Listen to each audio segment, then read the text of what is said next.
Um, Tom Hardy. oh, of course, Tom Hardy as Eames. And I'm forgetting... Killian. Oh, Murphy. Yeah. Yeah. Pretty much got them all.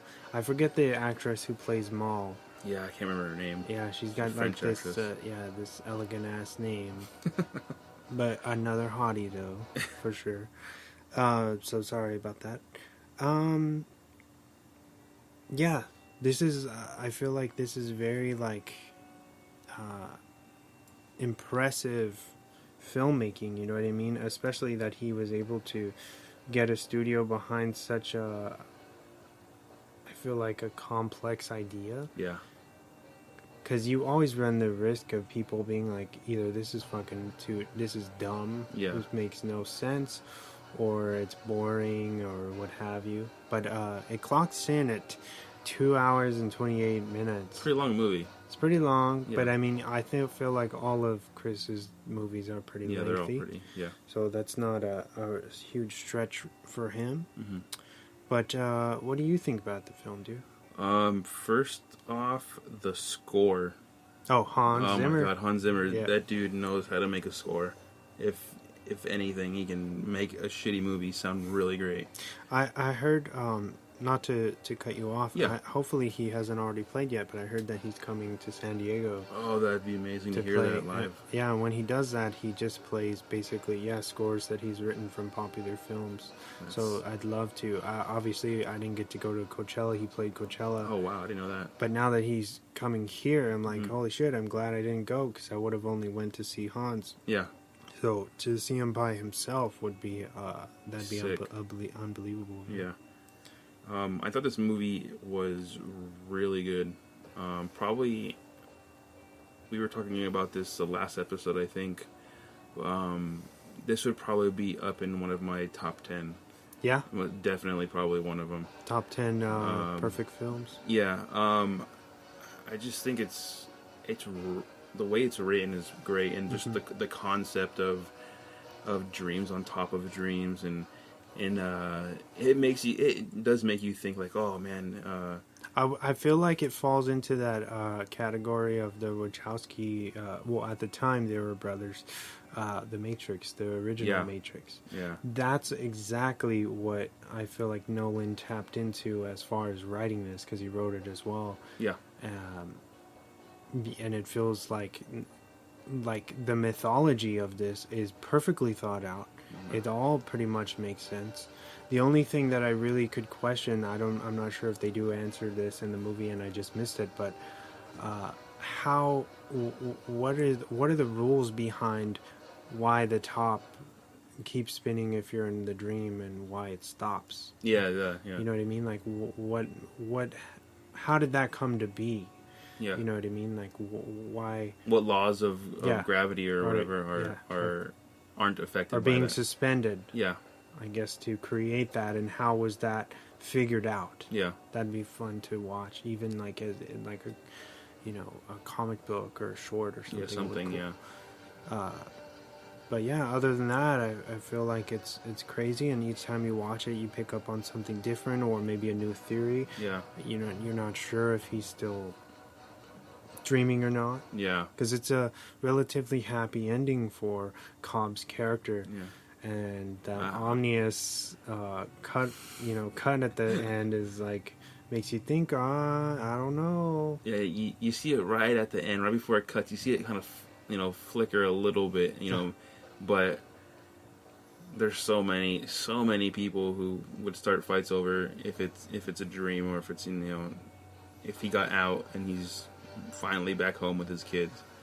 But I think that's the beauty of the movie, which it makes you think, and it kind of just blows your mind. Yeah, I don't think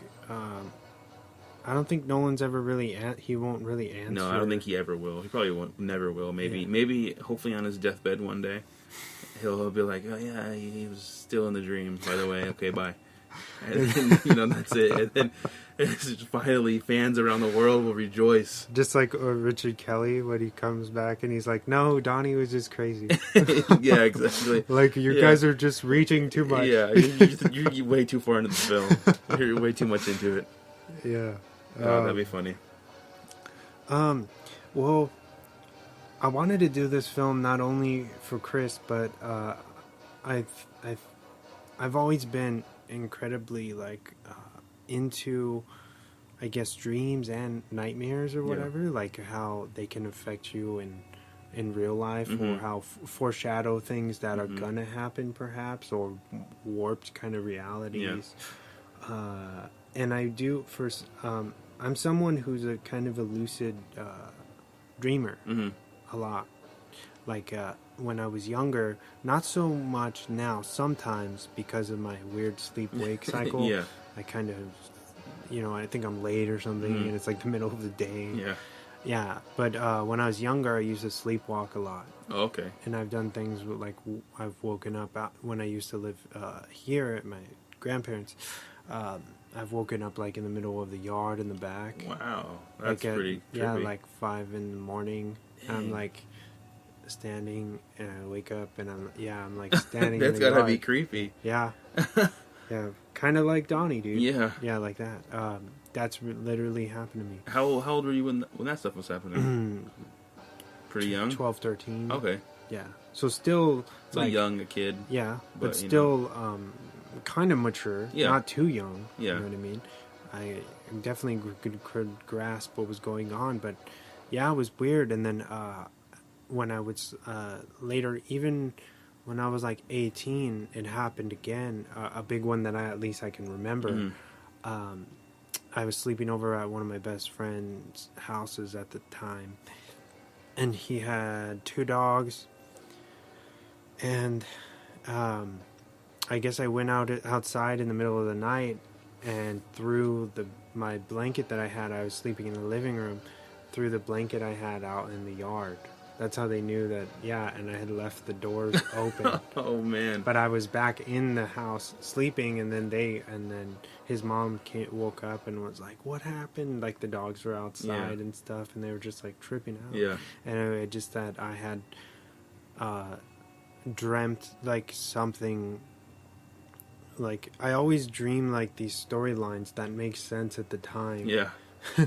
That I'm doing them, Yeah. and then when I wake up either in the middle or at the end, I'm just like that. I don't know why I would do that. Yeah.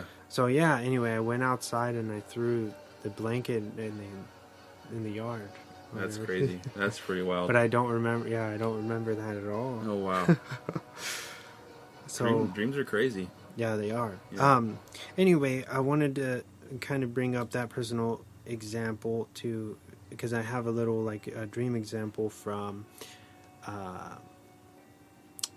like this short film that Joseph Gordon-Levitt did for the Inception movie. So I took like a little excerpt and I queued it up, and this is let's see, I guess a foreshadowing kind of reality by in a dream state by Williams C.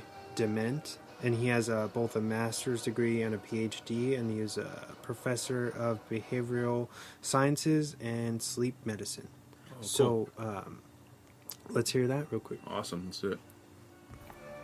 I got started smoking years ago when I was a young man, and I finally got to the point of almost a chain smoker. And somewhere in the 50s, the Surgeon General, announced that cigarettes cause cancer of the lung. I tried to quit. Then I developed a chronic cough that smokers had. One day I was coughing, and I coughed up into a handkerchief. It was pink. And a chain smoker could only mean one thing: cancer of the lung. And that's a death sentence. And the despair I felt and the self-hatred, I should have quit. I won't see my children grow up. I just incredible despair. And then I woke up. And the dream was so real, I didn't smoke another cigarette. I call it the dream that saved my life, because I probably would have kept smoking. Yeah. So Wow. That's crazy. yeah, that was William. Dang. That's intense. Yeah, really kind of puts things into perspective, right? It's kind of like maybe a foreshadowing of his life. Yeah, A warning. in one solid dream. And I don't know. That's just kind of that was shocking to me. I was like, damn, I gotta share this. This is gonna make this episode worth it. Yeah, for people. that's sick. Do you want to do a couple of Swan facts? Yeah, I actually have 2 facts or little Go for things it. about it. Go Okay. first. Let's see, Leonardo DiCaprio helped.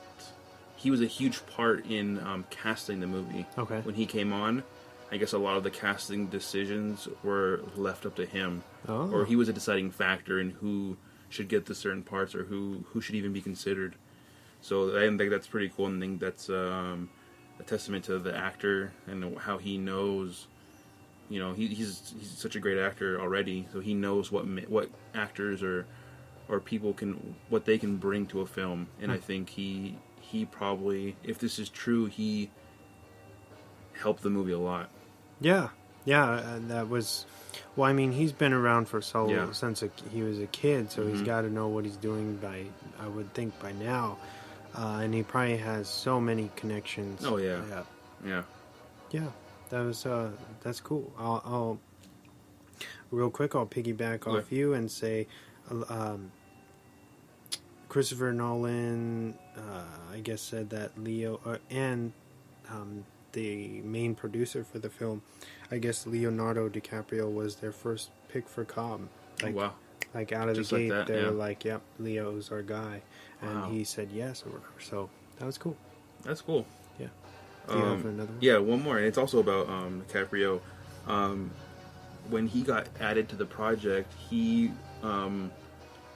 altered the script with Nolan. Like, he put his input in, Okay. and Nolan actually used what DiCaprio thought should be changed or didn't make sense at the time, or how about we do it this way and then we'll go back to that, or just little tweaks and stuff. And so I guess he was a little small part of the development of the script and the writing process, Very which cool. I think was pretty cool. And Ellen Page, right? Yeah. She didn't have to audition for the movie. She I guess Christopher Nolan or whoever called her up and said, "Yeah, we got a part for you." I don't know if the part was written just for her, but they didn't take any other auditions for that character. Oh wow. Yeah. Well, for what it's worth, I think that she works. Yeah, perfectly. Yeah. I couldn't see anybody else doing that. I think that was a very natural choice, especially because she has a very kind of jarring snarkiness to her. Yeah. Very don't fuck with me type of attitude. I like it, but at the same time, it's innocent. Yeah. And I really liked her aesthetic, like the bandanas or scarves or whatever that they used for her. I really liked that. Gave her a very distinct style, and you feel like you get to know her through that as well. But anyway, yeah, is that all your? Yeah, that's the only facts that I got. Okay, I only have a couple more as well too.